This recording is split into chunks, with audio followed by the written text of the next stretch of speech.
Hello everyone and welcome to the Dribble podcast. My name is Craig O'Donoghue from the West Australian newspaper, and I will bring you all the news and interviews for everything to do with basketball in WA throughout this summer. This week is a jam-packed episode. I'll speak with former Perth Wildcat Luke Travers as he prepares to return to RAC Arena for the first time as a Melbourne United player.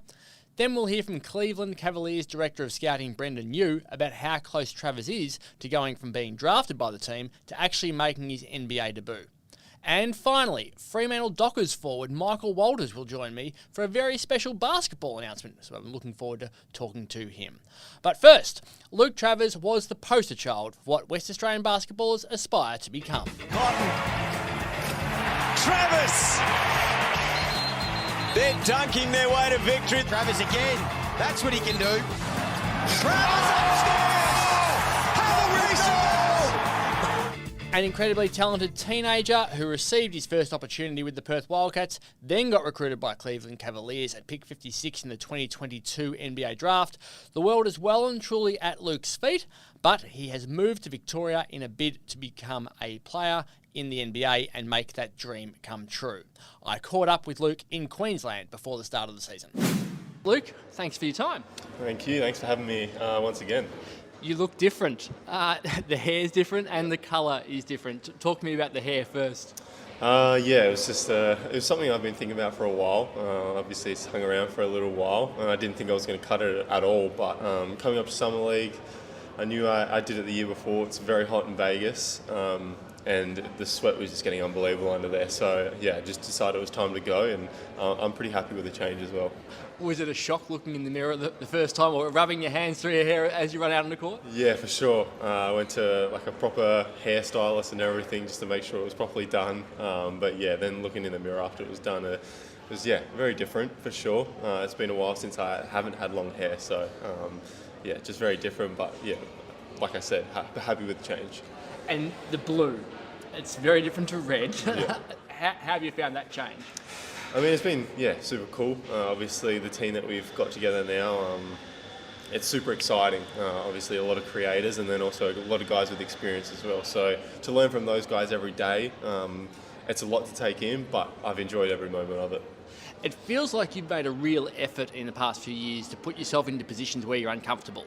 Has that been the case where you're trying to challenge yourself and not stay in your own little bubble and explore the world and try different things? Yeah, and I think just growing up, the last couple of years, I knew that experience was the biggest lesson in life. So I tried to experience the most for my age. Obviously moved out of home and stuff last year, out with my parents at least. And then obviously this year, completely away from home, no family and friends and stuff. So I'm just trying to, take my game to the next level, and I feel like, being at Melbourne is what I needed for my development as well. So that's the whole thought process behind it, and I'm happy with it as well.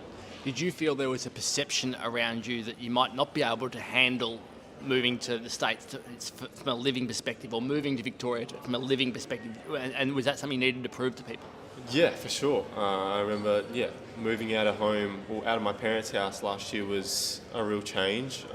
I fully didn't take in all of it, I guess. Still living with friends and stuff, coming home to, them, and even they were cooking for me and stuff and all of that. So, there was definitely thoughts of maybe I'm not going to be able to do this, but I've taken it on, and I'm doing pretty well with it all as well. Just being able to cook and clean for myself off the court, but then also just meeting new people is something that I haven't really done too much of last couple of years as well. So where are you living in Victoria? I'm just in St Kilda, so it's a very nice spot, like a little bit Rockingham about it, with Ackland Street and close to the beach and stuff. So it is a bit of taste of home, but it's a super nice spot. It's a really cool area to live. Like you're nice and close to where you train, where you play, and the beach, as you say. So did you choose it specifically, or had you heard about it? Like, how do you settle on a region when you're moving into state? Yeah, so I came over to Melbourne a week before I went to the States, and just sort of like felt out the area. Obviously, St Kilda, Elwood, Brighton were the main ones. So it's like right in the middle between training and then also the city as well. So it's a real good spot, and I wanted to make sure I was still close to the training to be able to get up extra shots and stuff like that, but then also not too far from the city as well. And you went back to America, obviously, during the off-season, again, played Summer League. Talk to us about that experience and what you took out of it from the second time around. Still, it's a different experience, I think, Summer League. Obviously, a lot of guys are over there for certain reasons to try and, prove a point and earn contracts and stuff. But this year, I feel like the group that we put together was, they really bought into, trying to win the whole thing. We obviously put together a good team, and even the guys from, top to bottom they all had a role and they played it really well. So, this year was a lot better, and I enjoyed it a lot more as well. So, got some positive feedback as well. Going into this next NBL year, it's a big one for me, and I'm looking forward to it. And you won the Summer League as well, so it's always nice to walk away with a victory in any competition. Yeah, for sure. And it was a lot more fun. Like I said, a lot of guys just bought into their roles, and that definitely helped with the result as well. And then obviously having Mike G, the coach, do it 2 years in a row definitely helps. He was, sort of experienced and stuff like that. And then going into this next year is just, taking it to the next level and knew what we needed as well. So it definitely helped. What's the feedback been like from Cleveland about what they need to see from you this NBL season? Still the same sort of stuff. Obviously, this role with Melbourne is a lot more prominent on the defensive end, being able to guard 1 through 5, which I've pretty much done all pre-season. Started pre-season at the 1, played a bit of the 4, and then also switched onto the 5s as well. So I think that's definitely the big thing that they still want to see, but then also still the shooting, which has come a long way still, like I say it every time. But the confidence is sky high, and I think they just want to see me continue to knock down the open shots and then also guard the other end as well.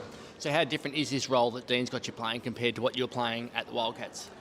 They're both pretty similar. I feel like every place I go to is just sort of do a little bit of everything, then also, do the little things as well. So they're pretty similar, but I think it's just more starting at the 4 is a little bit different for me, but it's something that is very important in the NBL. So to have that role is definitely exciting for me, and I think it's the right thing for me for the next level. Let's go back to leaving the Wildcats. The conversation when you have to have it with the club. Did you have it? Did your manager have it? How did you end up breaking ties? No, it definitely was a bit of both. But the whole process was wasn't bad at all. I have nothing bad to say about them as well. So I think it's just more I needed to get out of home and then also be a part of a group like Melbourne is. It was hard to pass up on, having chats with Dean before it, the role I would have, and then also the guys we're bringing in as well. So I feel like it was pretty smooth sailing. Obviously it's hard to leave home, and it always will be home for me, but in order to get to the next level, it's what I needed, and I'm happy with the decision. Was it an emotional decision? Because it was almost like breaking up a relationship because you've been involved with WA basketball forever and with the Wildcats as your only NBL team.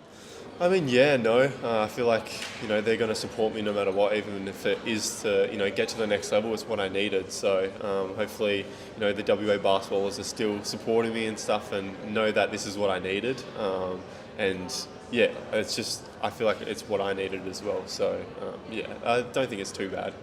What do you reckon it's going to be like in terms of intensity when you step out onto RAC Arena in front of the fans in round 3? Obviously it's going to be a lot of fun playing up against guys that you've spent the last couple of years playing together with, but then also just the crowd.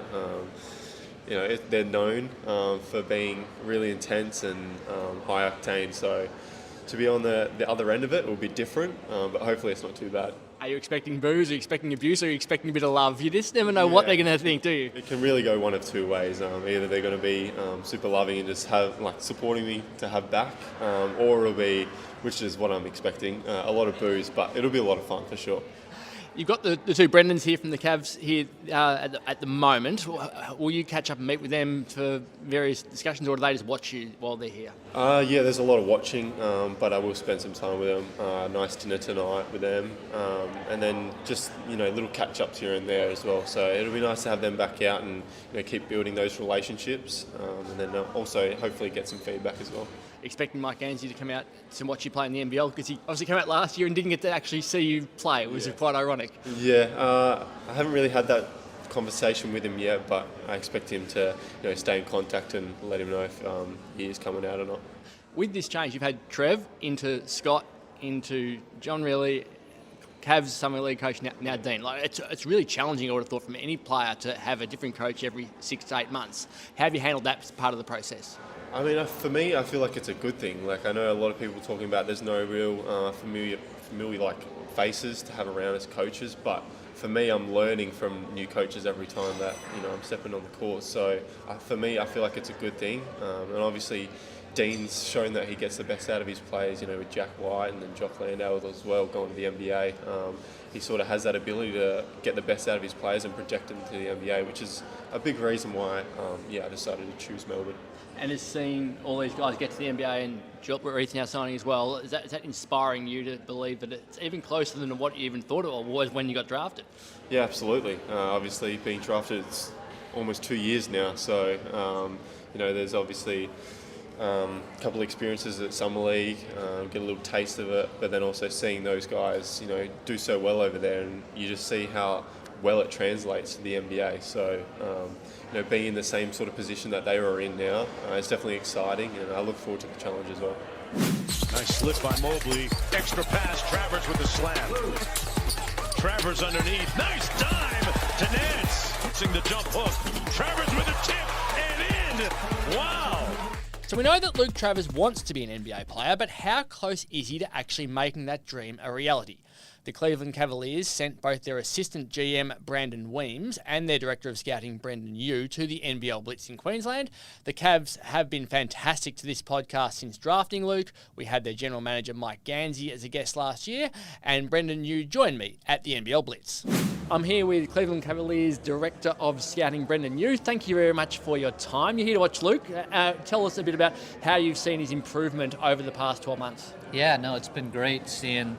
We brought him in for our draft workout, obviously, last year, and then had him for Summer League, and then to see him from last Summer League to, I was in Darwin, actually, to see him play there with Perth, and then bring him back to Summer League, and now seeing him again, it's been great. I think he's been more confident. His body's gotten stronger, getting more athletic and more physical. He's working on his jump shot. It's improving, and then he's got such a good feel for the game and just knows how to play that always shines through no matter where he's playing, I think. So there were so many areas that people would talk about, where's his weapon going to be? And his weapon was always, he's so good at a lot of different things. Yeah. Do you need him to develop a single weapon as opposed to being good at everything? No, I think there's value in being a kind of a glue guy connector out there, and a player that at the end of the day, like, the coach just wants out there because he helps you win. And that's his skill. He helps you win basketball games. It's on the offensive end, making a great pass or setting a good screen or making a play to a back-cutting deli from the corner or something like that. Like, that just makes winning plays. And then defensively, he just has a knack for the ball, whether it's rebounding and pushing or getting deflection or, making a good defensive stop, just using his size and verticality. Like, at the end of the day, he's just a guy that helps you win basketball games, and that's what you want. We've seen him move clubs this year from Perth to Melbourne. Did you guys have any say in that decision to help his basketball be in a different way by moving to a different club? No, we didn't really have any say in that. We're just here to support him kind of and help him grow with whoever he's with. And so I think it's great, though, that he'll be with Delhi this year, who I've known for a while and is an awesome pro, on and off the court. I think that'll be a great person for him to learn from. What sort of things would Delhi be able to teach him mainly, do you feel, about specifically that he needs? Yeah, I think the way Delhi just approaches the game and just his mindset in terms of, how serious he takes care of his body, all the recovery and having kind of that NBA mindset and background. Delhi's done an awesome job of just really, really understanding what it takes, I think, to play in the NBA. Obviously, he's played, I don't know how many years in the league. And so I think that'll be a great thing for Luke to be able to kind of learn and emulate from. And then Delhi's ability just to see the game and from a different lens. And high IQ player. And I think Luke's a high IQ player that, just being with Delhi will make it even higher. We've seen Luke come out of his shell a lot more in recent years. He's a lot more confident, moved into state, lived in America in the build-up to the draft. How important is that for him to be able to prove that he can do those sorts of things as a young guy and be able to handle what would be a transition to America eventually? Yeah, no, definitely. I think that's one of the advantages of him going to Melbourne. And talked with him, last night at dinner. He's got his own apartment now, and I think just having to kind of go out of his comfort zone a little bit in that sense, and learn to live on his own completely and kind of be away from home, I think could be a good thing for him, just for his development, as a human being. Do you have a plan for him in terms of a timeline of when you think he needs to be at the level that you want for NBA? Yeah, we don't really have a timeline on anything. Obviously, just want to continue to see him continue to grow and get better, and just, we'll kind of see times match up. Right place, right timing is everything. So. How did you see him at Summer League? He obviously was part of a championship-winning Summer League team. He was obviously showed he could be part of a really strong team. Yeah, no doubt. We were talking about that at dinner last night, and how that whole team, I think, the reason they were successful, we didn't, have a high first-round draft pick or anything like that, but everybody played good team basketball, which isn't always the case at Summer League. And, Luke really contributes to that, and just like we talked about, he doesn't need to score 30 points to impact a game from a winning standpoint, and everybody on that team kind of played a role, and that's what made it fun, and that's what we were talking about. There's a hell of a lot of scouts in Australia watching the NBL at the moment. Yeah. How talented is this league becoming? Oh, it's grown immensely, it seems like, over the past few years. They've done a great job. Adding that Next Stars program, I think, has been huge, and get some of these young guys, and that's what I think, a lot of the scouts are here to see, but also, a guy like Delhi who's played great these first couple of games, I think showing that, hey, maybe I'm not quite done yet type deal. And so it's been fun. It's been a great league. It's high-level coaches, high-level competitiveness out there, high-level physicality, and it's only getting better. Obviously, Luke's left Perth, and Alex Sarr has joined Perth, and there's a lot of hype around him at the moment. How do you see Alex Sarr's prospects right now? Yeah, I'm not really sure I can talk too much in depth about individual prospects, but no, he looks to be a good young player. Are you able to tell us about how you guys scout and how you look at different prospects throughout the years? Obviously, you can't say anything about an individual, but what are you looking for from players when you're saying this guy's elite, this guy's better than 5 to 3 to 1? Yeah, especially early on, I think it's good for us just kind of to see them in person and kind of start to build our profile on these guys. Because this is a lot of their first pro games out here, so you expect some nerves and some jitters, and kind of see how they can grow throughout the year. I'm not sure I'll make it back over here this season, but at least I've seen them once live, and then kind of follow them on film from there. We're seeing a lot more young guys say, we're not going to college, we're going to go to play over here or play in G League Ignite and play against men. Do you think that's the path for the elite talent now, to try to play against men rather than playing against players their own age? Yeah, I think it's different for every player. Some players' bodies might be more ready for it physically. Some people might need college or might enjoy it. I don't know a lot of players too. Maybe this is the mindset they have of, hey, I want to be a pro as soon as I can and have that pro mindset. Other players, I like school. I want to go learn and be a part of that type of program. And so I think it's just good for these guys to have options now to kind of choose what's best for them. Well, really appreciate your time. Thank you very much, and enjoy the rest of Australia. Appreciate it. Good talking with you. Well, I mentioned off the top of this podcast that Fremantle Dockers star Michael Walters would be one of my guests today. Yes, an AFL player on a basketball podcast, but basketball is the reason he is joining me, and it's brilliant for the sport. For those who aren't big footy fans, Michael Walters is a bona fide superstar. He has played 222 games for Fremantle, which ranks him 8th in club history, and he's still got 2 years left in his contract, so he'll finish top 4. He's kicked 348 goals, which ranks him 2nd in club history. He is an All-Australian in 2019, a 5-time leading goal kicker, and the man known as Sonny routinely lights up Optus Stadium with his skill. Central kick, top of the square. Walters pulls down a screamer. Michael Walters for the 2nd week in a row with a kick right at the death to try and put his team in front, and he steps up again. Yes, he steps up again, and he stepped up here to join us today. Michael Walters, welcome to the Dribble podcast. No worries, thanks for having me. Long time coming. Now, you wear purple during the football season. You're about to wear red and black. You've just signed as the number 1 ticket holder for the Perth Lynx. Congratulations. Tell us how that's come about. Yeah, thank you. It's quite exciting that they picked me to be the number 1 ticket holder. Obviously, my daughter plays a lot of basketball, and they sort of came to me. I like to go to a lot of the games, so for me, it's something different. I played a lot of basketball growing up, but women's sports going to be a big part of my life, and I'm very excited to be a part of the Perth Lynx. So I've seen you at Wildcats games a lot. We've seen you at Lynx games a hell of a lot last year. How did you end up saying, well, I want to take my kids to as many Lynx games as possible? Because I reckon you were there for most of them. Yeah, well, Perth Lynx, as you know, I've been to a few Wildcats, I've been to a few Lynx, but I find that having 3 girls, I feel like the Lynx is very family orientated. Feels like you're real close no matter where you sit in the stadium, and I feel like the atmosphere is is right up there, one of the best. And obviously, watching it from the grandstands is a little bit different to being out there, but it's something that I'm very excited about, and something that my girls really enjoy as well. So you were super close. You were baseline a few times, and when you're that close to another sporting event, how does it feel? Can you feel the pressure and the atmosphere that they're facing on court? Yeah, definitely. Basketball is completely different to football. Obviously, we are footy players are a fair way away from the fans. Considering where you're at, especially at Optus Stadium, you've got a bit of a higher range, but being at the Perth Lynx, like you said, courtside, I've been a few times, and no matter where you sit in that stadium, I feel like you get a good look at it. You can hear the players on court running plays and doing those types of stuff. So it's quite enjoyable. It gives you a different insight into a different sport, and a real tactical sport at that as well. So you got the three daughters, Layla, Addison and Mackenzie. Mackenzie's still a bit young to be even getting involved in any sort of sport, but tell us about the other two and their sporting achievements so far.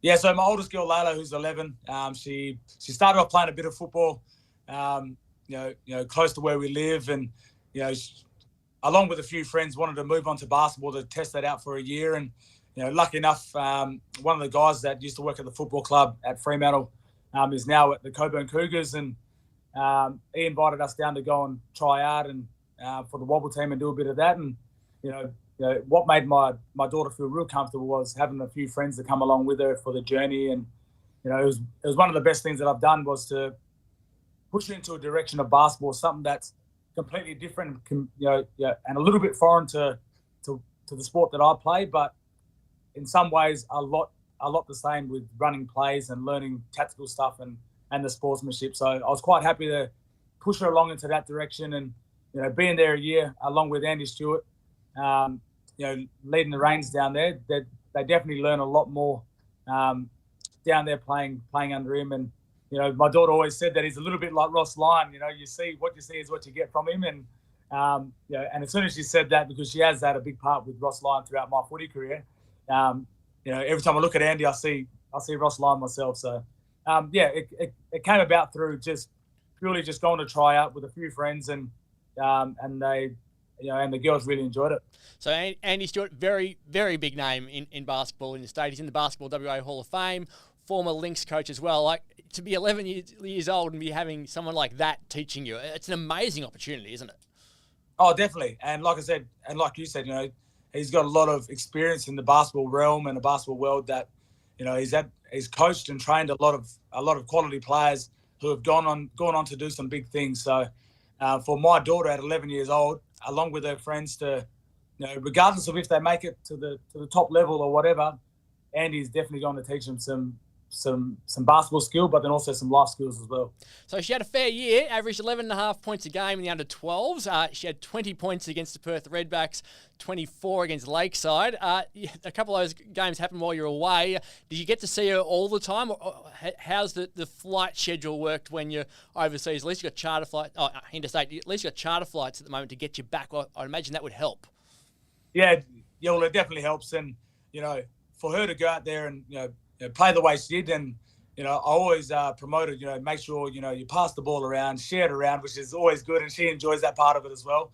But for her to get some scores on the board was unreal for her confidence, and that's pretty much what I wanted her to do it for, was purely confidence. Whether regardless of how many points she got or how she played, as long as she got out there, her first year, like I said, and get out of her comfort zone was something that was probably more important for myself.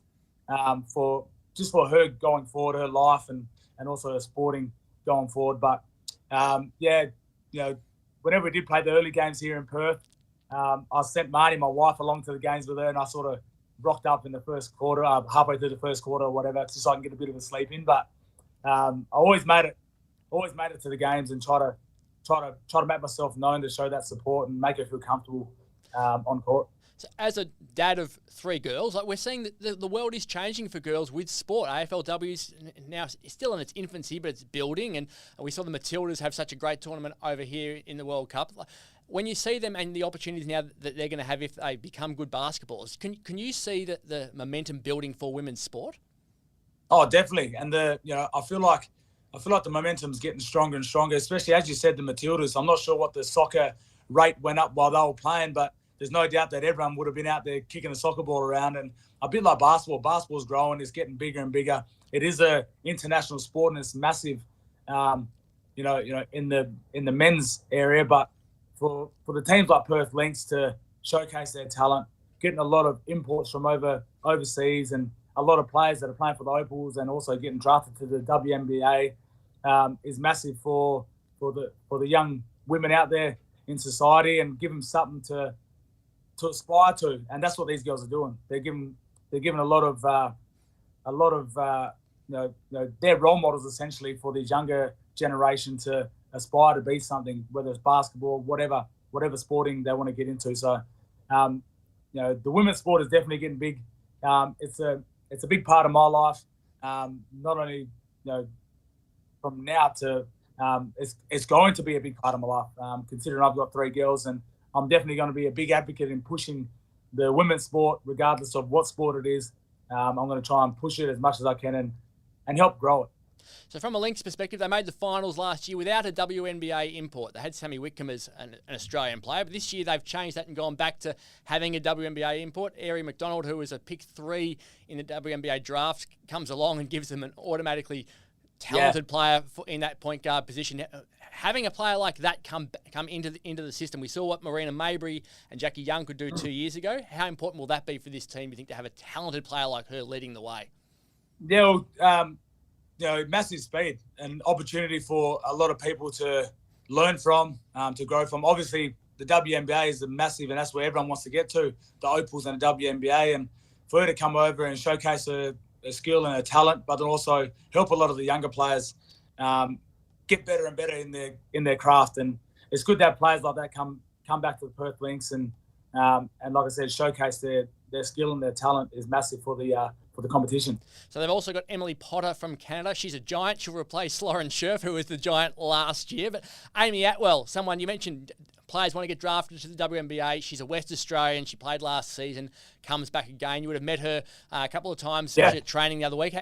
What's the relationship you've built with her? And the name Atwell is so famous in the sport you play with, Mel. Yeah, definitely. I mean, as you said, massive, tall. That's what I can remember because I'm a short guy myself. So I think he's 95 centimetres maybe, something like that. So, I mean, it's good to get those players back and those players who, like I said, showcase their talent. And I'm a big advocate for role models because that's the position we are in as elite sportsmen and women, that we're role models. We're going to showcase our talent, but also give something for the younger players to aspire to. And to have these players that you mentioned come back, showcase their skill and showcase their talent and give something for the younger generation to look forward to and hopefully one day be there. Anneli Maley, another big recruit for the Lynx this season, league MVP. So the Lynx are heading to Queensland for a pre-season tournament against Townsville, Sydney and Adelaide. They face the Sydney Flames on Thursday at 6 p.m. Western Standard Time. Townsville Fire on Saturday at 5 p.m. at our time, and then finish off with Adelaide on Sunday at 11 a.m. Round 1 starts on November 3 with the Lynx playing the Sydney Flames. So if you are a Dockers fan or a basketball fan and want to join Sonny at Lynx games, buy a membership or head down to the games at the Bendat Basketball Centre in Floreat. You can head to their website and I'll include the link to their membership page in our podcast description. As the club says, come and see what you can be. Now, you played with Craig Moller at Freo, who's now building himself a really good NBL career. He's won a championship there, and you played with Zach Clark, who was obviously a Freo ruckman and was offered a college scholarship to play basketball in America before committing to footy. How good were you? And what sort of a player were you when you were playing? Because I know you played at some level. Yeah, well, I definitely wasn't a tall player. I can give you the tip. But playing with those boys, I mean, like I said, we are footy players, but a lot of footy players love their basketball. And, in the off time, especially at Coburn as well, we like to sneak out through the gym and have, throw up the rock every now and then, as you say. And there's a few boys that are terrible and some guys like me that are pretty good. We would like to think we're good anyway. But, playing with those boys, you do learn a lot. As you said, Craig Moller's doing some good things in basketball here in Australia. And you got Zach Clark, who possibly could have went to college as well. But, I mean, the different intricacies in sport, basketball realm is somewhat different to football, but then there's a lot of things that are quite similar, along with running plays and game style stuff. But I played a bit of basketball with Nick Nat growing up. Won a few little grand finals there in Midland. Only amateur, but we also really love to play our basketball. So we saw Nick Nat famously jump and over the top of someone during a slam dunking moment for the Perth Wildcats, and he got reamed out for doing so because he might have got hurt. Everyone says he was a good player. Were you a better player? Well, Nico was only tall. That's what I can say. He was this tall string bean who can drive it, and no one could really block him or steal it off him. So essentially, we'd just chuck him the ball every now and then. But in our team, there was him and his twin brother, me and my brother, and my two other Italian mates, and they were both brothers as well, coached by Tony Maracci, who's really well known in Midland. And we went on to win a couple of grand finals. But every time Nico got it, you know exactly where he's going. He's going straight to the rim. So we try to not pass to him every now and then to try and share the ball around. So Nico wasn't bad. He wasn't bad, but he's not as good as what everyone thinks. And as a neighbour of his, you would certainly know that he lived in, for basketball fans not aware, him and Nick Nat knew he lived in the same street. It would be pretty hard to get the ball, I reckon, if you lived in that street, if you're anybody else. Now, the trade period's going on in AFL at the moment. There's been some big trades in the NBA as well. Could you imagine being in the scenario that Drew Holiday was in recently, where he woke up and found out that he'd just been traded? Because you have to give permission to be traded. He's just been told, sorry, you're off. There's someone else we want. It's crazy, isn't it? The way that the international sports go about their trade periods and stuff like that is just crazy, because I couldn't imagine that happening to me, especially with a young family, and to be able to just wake up and then you have to be shipped out, and who knows how long. They probably possibly have to go straight away, or also within the 2 days. And to be able to, if your kids are in school, it would definitely be hard. So it's crazy. I don't know how the AFL would be able to do stuff like that, especially, like I said, a lot of players do have kids and a wife, and they do have their life back in the state that they're at. So, it's hard. It'll be tough, and it's crazy the way they go about it. So your kids would have been a similar age, like early primary school, I reckon, when Fremantle dropped out of the top four, and you were contracted for a long period at that point. So they could have said, well, we want to get some draft picks and push you out. Do you think there's not enough money in the AFL for that system to work, or is it just it has to be what it is now, and we can't be following the American system in anything? Yeah, I guess it's a bit, and there's no doubt that you want to try and improve in every little aspect of AFL, and you want to try and keep up with the top tier professional sports internationally. But for me, it definitely would have been hard. And if they would have came to me, especially if I was under contract, to say, look, Sonny, we're going to have to get some draft picks and we're going to trade you, and and you don't really have a say to that. So it would be daunting. It would be hard, and I'm not sure our players will be able to deal with that, especially with the mental side of things these days as well. It'd be quite hard. For Fremantle fans, there is a bit going on with your club at the moment. It's 1 p.m. on Tuesday as we're recording this. It's about 24 hours ago that Lachie Schultz came out and said he wants to move to Collingwood. You're a small forward. He's a small forward. He wears 5. You wear 10. Like, you would have spent a bit of time with him. What was your immediate reaction? Yeah, it was. It sort of caught me off guard. Obviously, I did have a lot to do with. I do have a lot to do with Lachie Schultz, and I feel like he could be he's a quality player, but he's only getting better and better. And he will definitely be a big loss. I think he said he's going back for family reasons or personal reasons, and I'm one to admire that, because it is quite tough. Obviously, if I was from an interstate and I had to go home for a family reason or something like that, I definitely will respect that in his decision.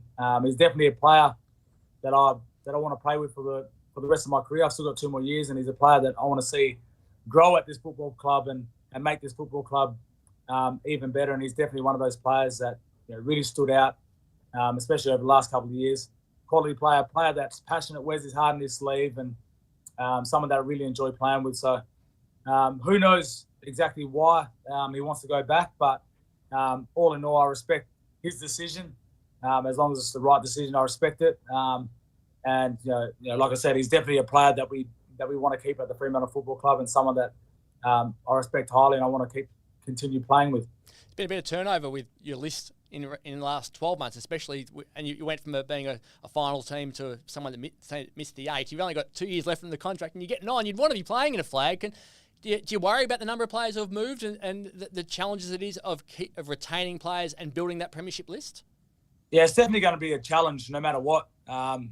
There's always going to be a little bit of fruit that people are dangling for players to obviously move over when they think that the grass is greener on the other side. But like I said, I'm a Fremantle player through and through, and I want to try and grow this club, and I want it to be,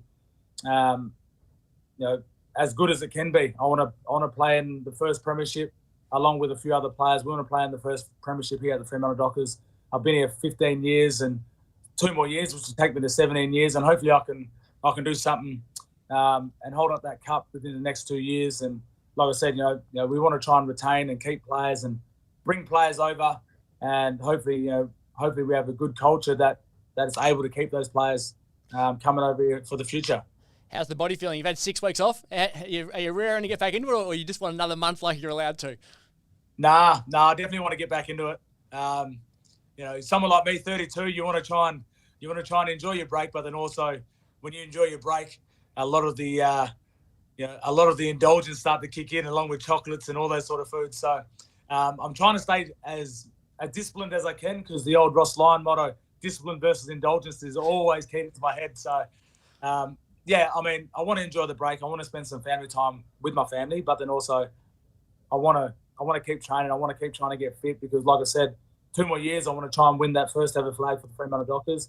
And I want to do it with a lot of quality young players as well. You're a purple man. How will you feel donning red and black for the Lynx? So does it feel weird when you put on different colours? Yeah, well, every time I put on the shirt or the scarf, I always think Essendon. So I try and get my mind away from that. But yeah, the old Perth Lynx through and through. I can't wait to go to the games and support them as much as I can this year, and and bring my girls along, because they really enjoy it. And it looked like you really enjoyed being down at training with them the other week. They took some really nice photos, and the kids got the chance to meet their heroes. Yeah, definitely. And the girls do get, they're with me full time, and every now and then when people stop me on the street, they always oh, come on, Dad, move on, and they always get sick of it. But for them to go down and see the basketballers at the Perth Lynx, at the training, you look in their eyes and they're just in awe of seeing these girls run around, running drills, running plays, shooting the ball, and and that's why I really enjoy going down there. For my young girls to go down there and look at all these different role models that are setting the tone for them in the women's sport. Well, everyone should well and truly join Michael Walters and get on the Perth Lynx bandwagon. It's a fantastic night. If you take your kids down to the Perth Lynx, you'll have a fantastic time. They are great with the way that they look after the fans, autographs, photos, all that sort of stuff at the end. You won't regret it. So if you haven't been down there, make sure you give yourself the opportunity to get down there and see Michael Walters and see these superstars from the Perth Lynx in action. Thank you so much for your time. Really appreciate it. You're a busy man. You've got to be going on with the family as well. So thanks for coming on the Dribble podcast. No worries. Thanks for having me, and I'm happy to come on anytime. Well, that's it for this week's episode of the Dribble podcast. You can read all of your basketball news in the West Australian and at thewest.com.au. Thanks to Luke Travers, Brendon, and Michael Walters for their time. We'll be back next week with another episode of the Dribble podcast.